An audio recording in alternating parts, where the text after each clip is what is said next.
Let's just talk about Paytm. So Amit, this stock has been in focus for a very long time. We've seen a sharp correction coming in from the issue price.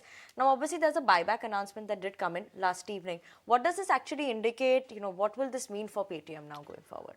Well, firstly, they'll be considering buyback on December 13th. And there was one important line that was there in the press release, and that was the fact that they are saying that the management believes that that given the company's prevailing liquidity and financial position, a buyback may be beneficial for their shareholders. Now, what are the buyback rules and how much can Paytm actually buy back? Firstly, in tender route, they can do a maximum buyback of around 25% of that net worth. When it's an open market route, they can do a maximum buyback of around 15% of their net worth.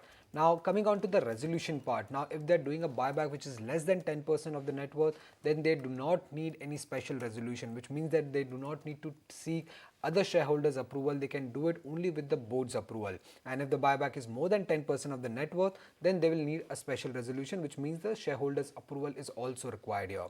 Now, there are tender route. Now, if they choose to do a tender route, then there will be SEBI review, because they'll have to file documents with the SEBI, that is the offer document and the draft offer document as well. And if there is an open market buyback that they're planning to do, then there is no SEBI review, and the buyback could start much ahead of what time it will take for a tender route buyback to start.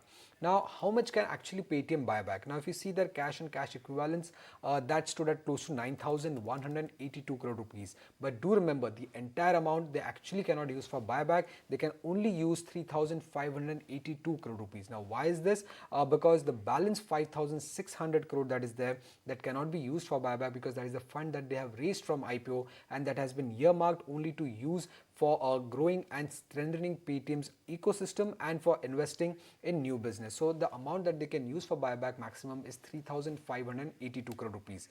And if they choose to do a buyback through tender route, then given the fact that their net worth stands at close to 13,564 crore rupees, they can do a maximum buyback of only 3,391. And if they are doing an open market buyback, then the buyback amount can be maximum of 2,000 crore rupees. And if they're avoiding to do a special resolution, which means that the buyback will only be 10% of the net worth, the maximum buyback that they can do is only 1,356 crore rupees. So keep an eye out for what is the actual amount that they're doing for buyback and what is the buyback price that the company chooses to do. So December 13th will be an important date for Paytm.